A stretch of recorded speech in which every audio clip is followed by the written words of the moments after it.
What is up, guys, and welcome back once again to the Ebby Space Agency journey here on Kerbal Space Program Career Mode. We are here for episode number 38, around, well, a pretty good day at the Kerbal Space Center, as you see there. We're just moving the chat from the Twitch stream in which this was broadcast. But yeah, off the back of a fairly routine, I'd say, episode 37. If what I remember is correct, we pulled some parts off the space station, and we carried on driving the Duna space rover, well, the Duna rover base, shall we say, as well. That's where we're going to start off today. Now you might be wondering, Ebby, why are we covering this again? And honestly, I probably wasn't going to, except, well, firstly, we've reached over the halfway point now, finally, with the rover, and we're starting to get a little bit antsy to get there. As you see here, we get a very wayward with the rover here. We actually pull off a full double barrel roll with the rover there, very nearly getting stuck on our side. Thankfully, we do have the self-righting method. But yeah, we carry on, and yeah, this thing is taking a battering. And well, I mean, I was driving along, and I started noticing the sun going down, and I was like, this ain't the right time of day. And it turns out, guys, we're driving while we've got a little eclipse here.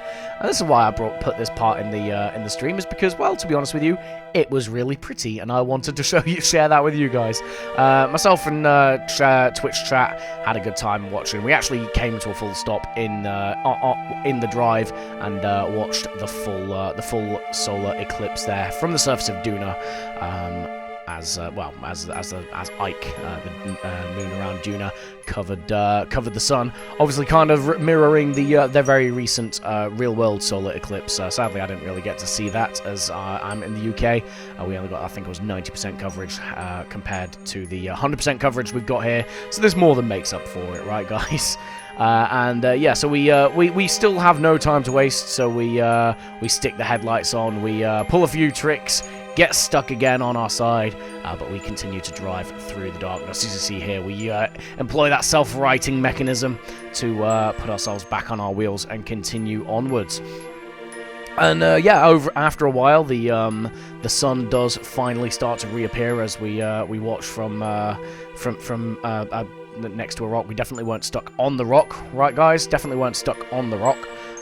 But we do eventually kept moving once again, and we actually pull up very nice to a very nice view here of the top of the rim of the Midland Basin, I think it is. Basically, this is the biome that we're heading towards. We're looking for low ground here, as close to sea level as we can get, that's still fairly flat. And you see here we start the perilous descent down the hill. Closer to sort of home territory, shall we say now.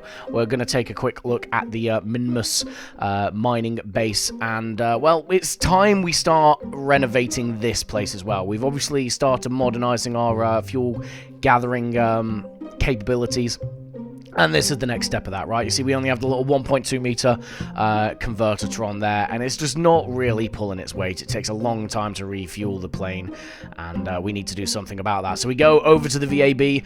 Our initial design using the 2.5 meter didn't really pay off. I want to be able to basically dock this to that belly docking port on the Beluga Rat there, which we've pulled out. We pulled a mock-up out to help size it off, right?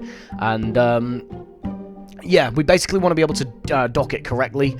We don't want to be having to use the Kerbal attachment system day in, day out to do it, because, well, as you'll see in this video, it actually causes some stability issues with the craft, with the game, and yeah, thankfully we are designing this sort of ahead of time. We didn't know that the problems were going to start. This is just a natural next step for us. As you see there, we're putting the radiators on to keep the convertatron cool. We are using the K&K planetary base convertatron instead of the 2.5. It's slightly less powerful, but it generates less heat, uses less power, and does put out a heck of a lot more fuel than the 1.25 meter. As you see here, we are now organizing a launch vehicle on the bottom of it. We've sized it off correctly. And yeah, we're just putting the finishing touches on, right, putting the launch vehicle together. We are going to go to the launch pad in a minute. I've muted my own voice because we were just sat talking in Twitch chat about our favorite monster flavors, but you do have the sound of the launch.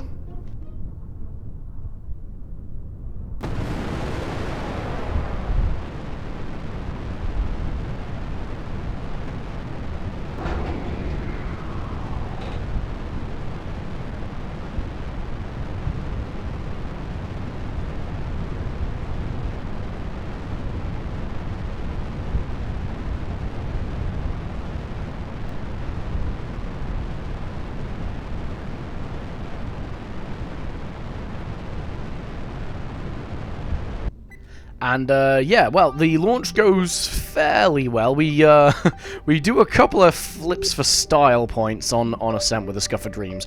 We took 2 of the boosters off, and as a result, we essentially removed 1 plane of control surface. Right, that's why we rotated at the start. We traded off we traded off pitch for yaw stability on the launch. But as a result, yeah, this the size of the fairing and the general aerodynamic instability just caused those flips there. We got into orbit though. That's the main thing. We got into orbit with plenty of Delta V to spare. We ditched the Scuffer Dreams main core there. We leave that to be recovered at a later time. And yeah, it's just a case of firing ourselves off to Minmus now. We've done this trip. We've got to be bordering on hundreds of times now. We know what we're doing at this point, so we just we fire the engines, we wait for our apoaps to intercept Minmus's predicted path, and yeah, we ascend on up to the Minty Moon over Kerbin, and yeah, we set ourselves up with a nice landing there. You see by the red landing marker briefly, we are heading for the base, and well, there's some mishaps already. Before the stability with the game issues, we have this following mishap. I'll let this play out in real time for you.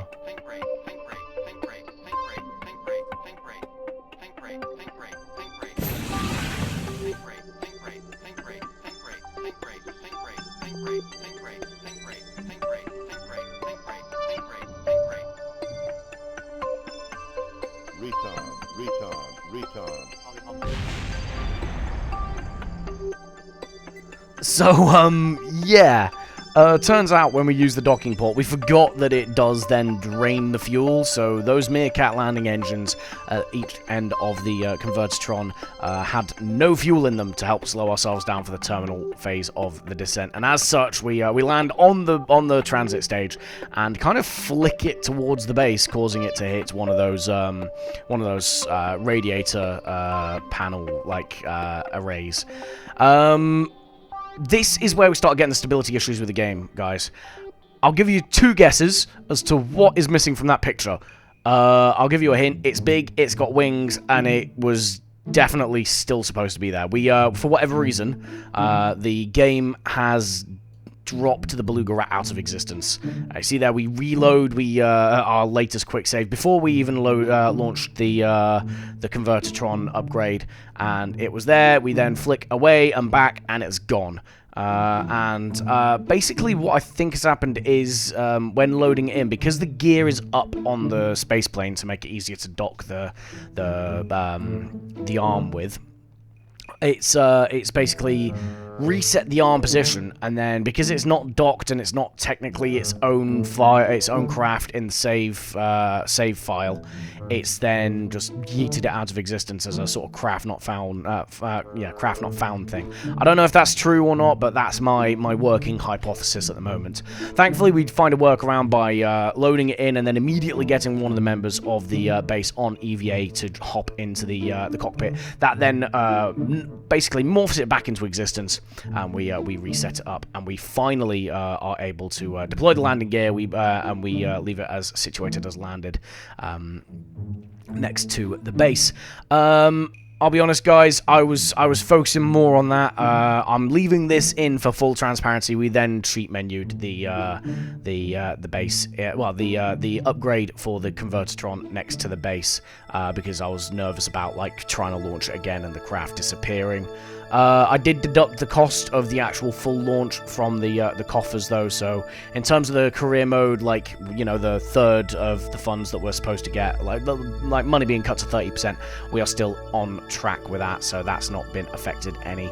But yeah, we park it next to the base. We then decide to get rid of the old module. There's no way we can get this back to Kerbin, so we just sort of let this destruct itself against the flat sun on Minmus. It took quite a while, I'm not gonna lie. This is I think this was sped up at like 6 times time warp in editing, yeah, it took a hot minute to die off. Finally though, it does explode. We've already maxed out the seismic science though, so sadly we don't get any any signs from that. But it is now a free spot to park up our new Convertitron onto the base.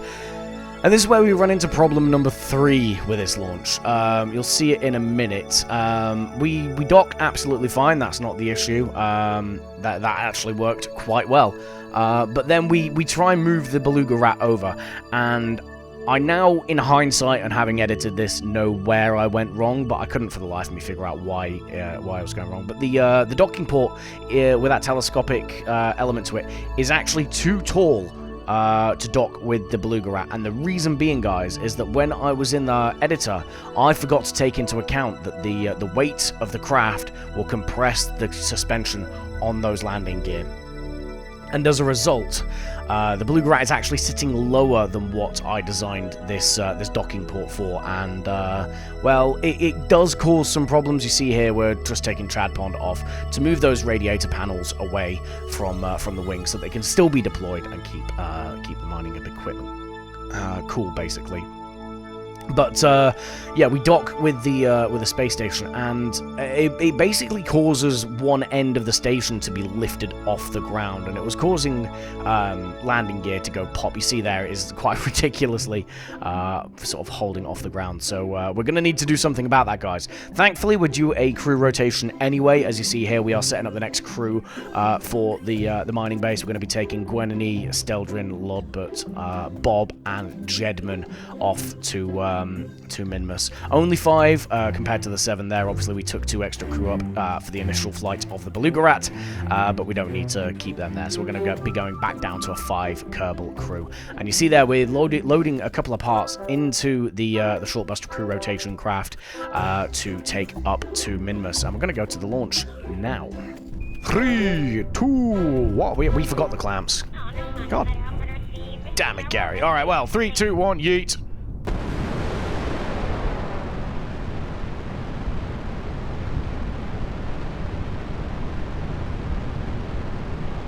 Much better.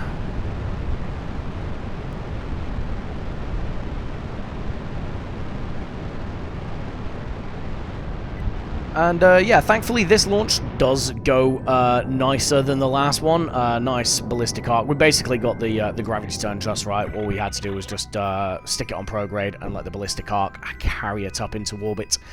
Scuffer Dreams working absolutely fine there, and yeah, we get into orbit without any problems. But yeah, this crew is going to be taking some special parts up to the surface of Minmus to fix the problem we are having with the mining base and its docking needs with the Beluga Rat. See, we're just circling off there. We're then going to go ahead and obviously, you know, set up our transfer burn. We kind of do this a little bit back to front. We actually set it up with the Scuffer Dreams booster still on the craft, and as a result, we miss our burn time a little bit. But we still get to Minmus fairly easily. We use a bit more fuel than we plan to, but yeah, we get to Minmus without any problems, and we set ourselves up with a landing. As you see there, we're just moving the target reticle over to the Minmus mining base. But yeah, the crew on board are now approaching Minmus.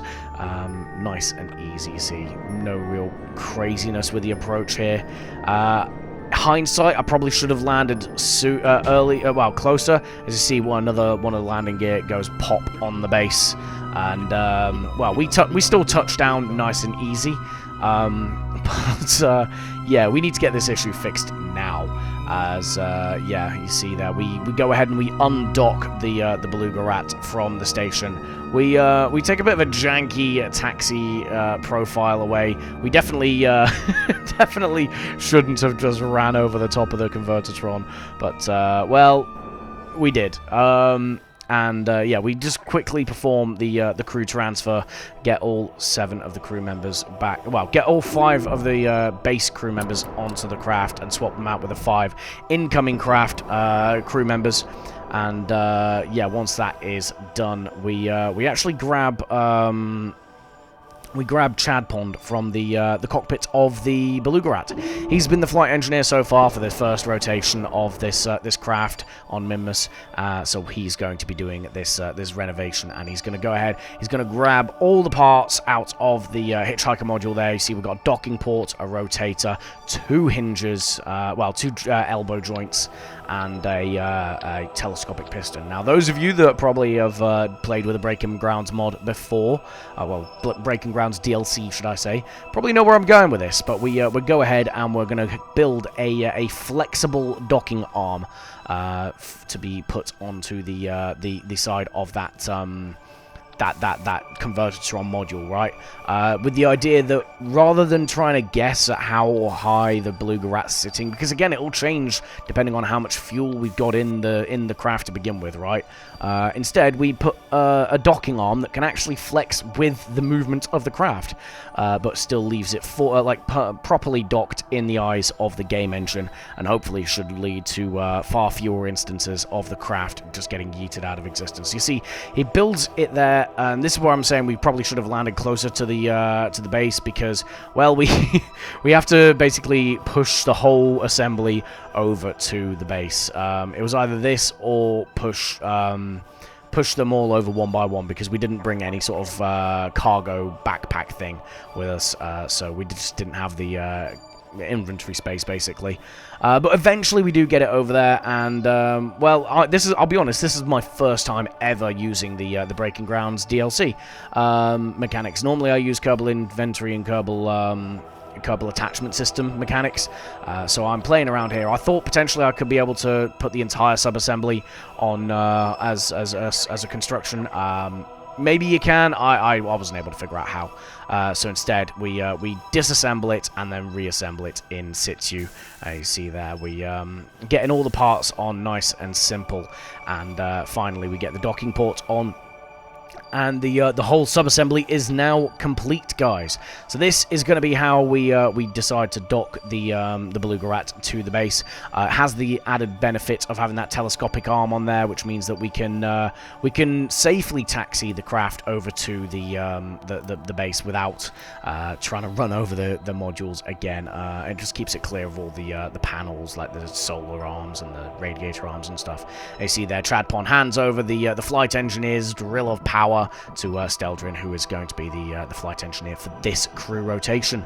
And yeah, Val, as her last job on the surface of Minmus, at least for now, is going to go ahead and taxi the craft into position, while the crew on board the base take control of the arm and give it a little test drive. You see there, they're just extending it out, and yeah, everything seems to be working correctly. They unlock all the joints, obviously locked during transit, and yeah, finally they're able to give it a go. You see the magnets are actually quite powerful there. They are giving it a proper go to try and pull the arm in. We just give it a bit of a helping hand, we align it perfectly, and then we lift the arm into position, and it well, it nearly docks straight away. I think we just have to move the docking port around a little bit, and there you go, completely docked and absolutely fine. One of the landing gear on the base did go pop at that moment, but thankfully the whole thing is lying flat on the surface of Minmus, so hopefully we don't get too many more of those. And yeah, Val from there hops out of the cockpit, jumps into the return craft, and off they go from the surface of Minmus. The eagle-eyed amongst you may notice that that number on the left for the Delta V remaining is a little bit low. And yeah, we are running very, very marginal on fuel. With the 7 Kerbals returning as opposed to 5, we definitely have less fuel to play with. Thankfully, we do have RCS on board though, and we perform the orbit burn. You see we've got that little red patch at the bottom, meaning we've run out of fuel. It's only about 17 meters per second, and we just use the RCS thrusters to make up the difference there, and we do set ourselves up on a return trajectory. Now, we actually take 2 passes at this. 35 kilometers up from min-mass altitude is basically the lowest safe altitude from for this hitchhiker module because it overheats. But before we see that, we are going to do a quick plane change maneuver for the Vespa orbital maintenance pod on its way to Duna as part of the Duna 3 mission. Uncrewed at the moment, but we're just setting up on a nice equatorial orbit. We try and get everything equatorial, makes it easier to rendezvous everything when all the various ships get there. And we do a mostly good job. We just got one final maneuver to plot there, just to bring it closer to the atmosphere and make the most of that O-berth effect, right? As it, well, we'll attempt to circularize later on. And yeah, we jump back on board with the crew returning from Duna now that that's been taken care of. And yeah, you see we decouple that drivetrain. It does come back at us a little bit, but we punt it off. We use that heat shield as a bit of a battering ram, not just through the atmosphere, but also through our own debris. And yeah, you see that heat bar was quite high on the hitchhiker. I think it got up to like 97% of its critical temperature.